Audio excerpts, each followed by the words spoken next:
Plus का नया आविष्कार eco plus hexa power TMT। इसकी प्रीमियम क्वालिटी व उन्नत जंग रोधक क्षमता दे बेजोड़ मजबूती।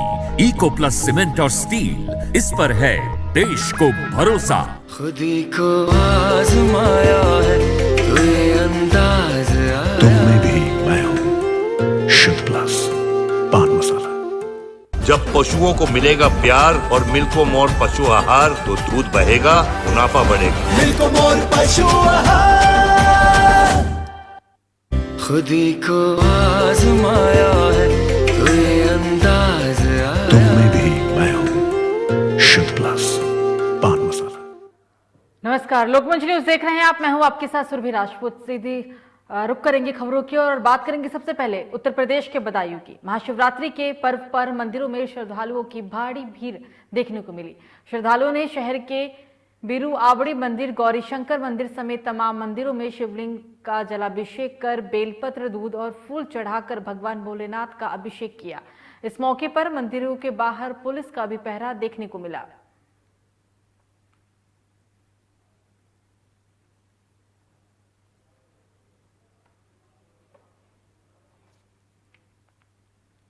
तो इटावा के बरसेहर कस्बे में उस वक्त हंगामा खड़ा हो गया जब ग्राहक बनकर आई महिला ने ज्वेलर राजेश कुमार की दुकान में आकर पहले आभूषणों को देखा, उसके बाद एक जोड़ी झुमका और एक अंगूठी लेकर चलने लगी। सुनहार को जब इस बात का शक हुआ तो उसने महिला को रोककर उससे पूछताछ करनी चाहिए, तो महिला ने दुकानदार के साथ हाथापाई शुरू कर दी, जिसके बाद मौके पर भीड़ जमा हो गई और लोगों ने महिला को रोककर पुलिस को इस बात की सूचना दी। साथ ही महिला के मारपीट का वीडियो भी बनाकर सोशल मीडिया पर वायरल कर दिया। सूचना पर पहुंची पुलिस ने महिला को थाने लेकर आई और उसकी तलाशी भी की गई, तो उसके पास से एक जोड़ी झुमका बरामद किया गया।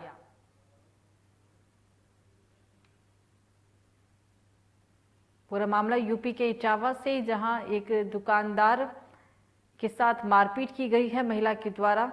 एक महिला ज्वेलर की दुकान में आभूषण देखने के लिए आई थी, लेकिन तभी वो एक जोड़ी झुमका और एक अंगूठी चुरा कर ले जाने लगी। जब दुकानदार ने इस बात का विरोध किया और महिला को रोकने की कोशिश की तो महिला ने हाथापाई की। हालांकि महिला से पूछताछ की गई पुलिस के द्वारा और तलाशी के दौरान महिला के पास से एक अंगूठी और एक जोड़ी झुमका बरामद हुआ है। फिलहाल पुलिस आगे की कार्रवाई में जुट गई है। और इस खबर पर ज्यादा जानकारी के साथ हमारे साथ फोन लाइन पे हमारे संवाददाता अजहर जुड़ गए हैं। अजहर, क्या कार्रवाई हुई है पुलिस के द्वारा और पूरी खबर भी बताएं। मामला बचत है, जहाँ पर एक महिला ने एक आभूषण वहाँ पर एक तरीके से सख्ती गई है कि उसने वहाँ पर पहले दिखाने चुपचाप जोर आजमाइश कर दुकानदार को परेशान कर दिया। हाथापाई पर एक महिला होने के नाते उसने अपने आप को इसका फायदा मालूम हुए। जब इसको आखिरी कराई तो वहाँ पर जो लोग थे वहाँ पर उन्होंने बताया। फिर आपने इस मामले की संज्ञान उसने तलाश कर रही है उस महिला की। वीडियो में उसको देखा जा सकता है वो कहाँ की है, क्या है, उसके लिए पुलिस बात करती है। बिल्कुल बिल्कुल सर, तमाम जानकारी साझा करने के लिए बहरहाल आपका शुक्रिया।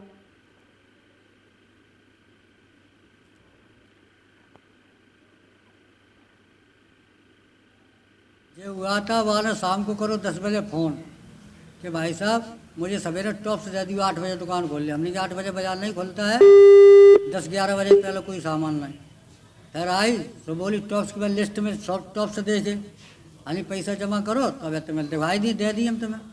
तो वह बोली कि और कछु दिखा, झुमकी हो, झुमकी दिखा, झुमकी दिखाई भाई, झुमकी दिखाई मैं झुमकी पकड़ ले। तो हमने कही झुमकी दो भाई मोए, तुम्हें अंगूठी देखना, अंगूठी में दिखाए रहे। मानी कि हम ले बजे जा रहे, मुझे जवाब दो ना कि ले बजे जा रहे। तो हमने भाई अंगूठी दे दी, तो अंगूठी डिबिया में तो खींच के जब पहनी, जब भाजी हमने झुमकी से सामान तो दे कि क्या सामान, उल्टी सीधी गाल लगी। जब उठ के पकड़ो भाई तो वह मार में चिपट गई मोए। तो कासगंज में भगवान भोलेनाथ की आराधना का पर्व आज मंगलवार को शिवरात्रि पर्व आस्था और श्रद्धा के साथ मनाया जा रहा है। इस दौरान भगवान भोलेनाथ की पूजा देवालयों और घर घर में की गई है, जिसके चलते कासगंज जिला पूरी तरीके से शिवमय हो गया।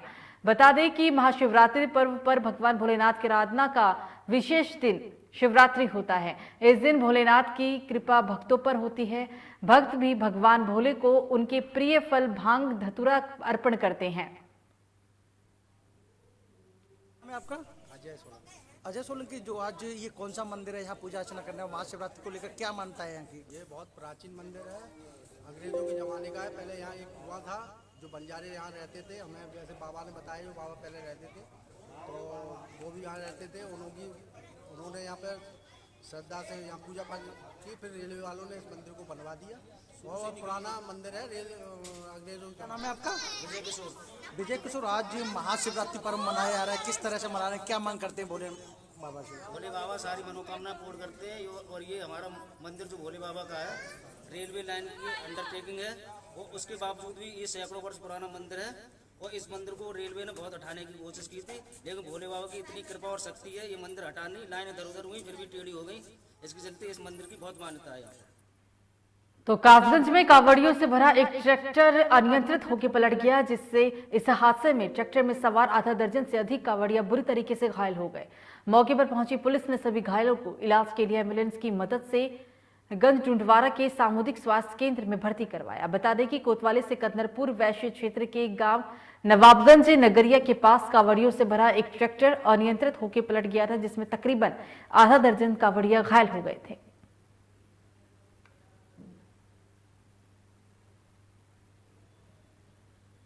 तो ये पूरा मामला यूपी के कासगंज से कावड़ियों से भरा एक ट्रैक्टर अनियंत्रित होकर पलट गया, जिससे हादसे में ट्रैक्टर की ट्रॉली में सवार आधा दर्जन से अधिक लोग बुरी तरीके से घायल हो गए। घटना की सूचना मिलने पर मौके पर पहुंची पुलिस ने इलाज के लिए सभी को सामुदायिक स्वास्थ्य केंद्र में भर्ती कराया।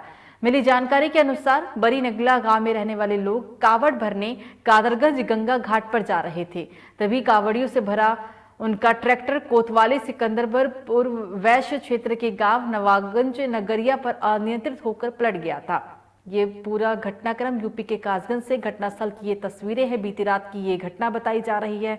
शिवरात्रि पर्व के मौके पर तमाम कावड़िया गंगाजल भरने के लिए जा रहे थे, तभी ट्रैक्टर पलटने की वजह से ये हादसा हुआ। हालांकि सभी घायलों को इलाज के लिए अस्पताल में भर्ती कराया गया है।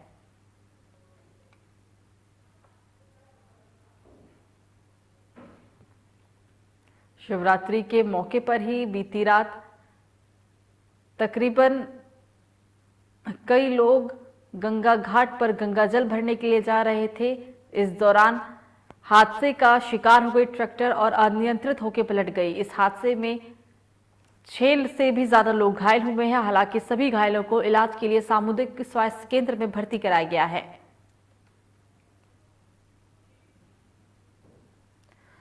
खबरों में आगे बढ़ेंगे, बात करेंगे राजधानी लखनऊ से इस वक्त की बड़ी खबर की। 3 मार्च को छठे चरण के लिए मतदान। आज शाम 6 बजे प्रचार पर रोक लगा दी जाएगी। छठवें चरण में 10 जिलों की 57 विधानसभा सीटें हैं।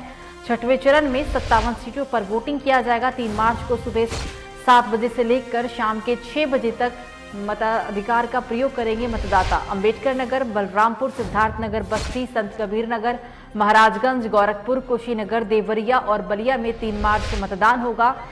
और मतदान के लिए आज शाम 6 बजे चुनाव प्रचार थम जाएगा। 10 जिलों की 57 सीटों पर आज प्रचार थमेगा।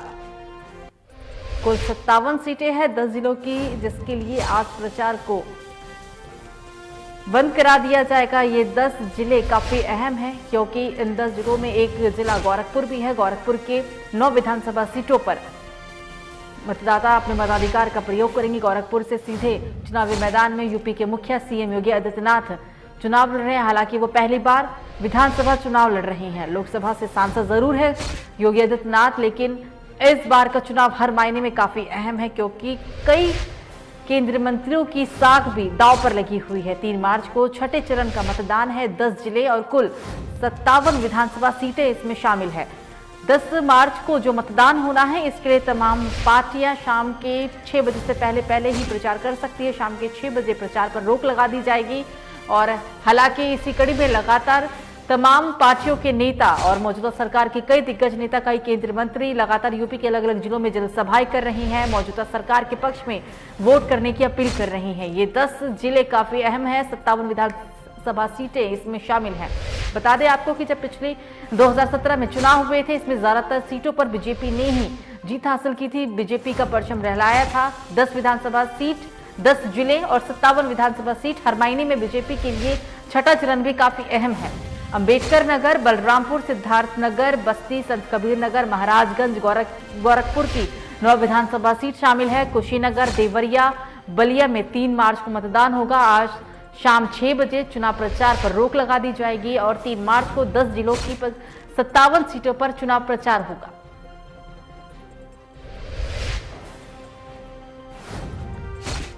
पांच चरण की वोटिंग हो चुकी है। मतदाता अपने मताधिकार का प्रयोग कर चुके हैं। 5 चरणों में मतदान संपन्न हुए। छठा चरण का मतदान 3 मार्च को होगा और फिर 7वां यानी कि आखिरी चरण का मतदान 7 मार्च को होना है। 10 मार्च को नतीजे आएंगे। नतीजों के बाद ही पता चलता है कि आखिरकार जीत किसकी होगी। लेकिन छठे चरण में लगातार तमाम दिग्गज नेता यूपी के अलग अलग जिलों में जनसभाएं कर रहे हैं और अपने अपने पक्ष में वोट करने की जनता से अपील भी कर रहे हैं। छठे चरण का मतदान 10 जिलों की 57 विधानसभा सीटों पर 3 मार्च को होना है और इसके लिए शाम 6 बजे तक चुनाव प्रचार पर रोक लगा दी जाएगी।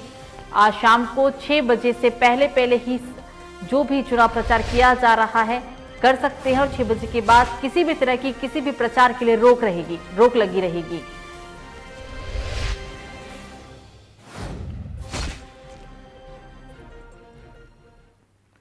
तो मैनपुरी में सड़क हादसे में मारुति वैन में सवार 7 लोग गंभीर रूप से घायल हो गए। बता दें कि वाहन में सवार सभी लोग मैनपुरी से बटेश्वर दर्शन करने के लिए जा रहे थे।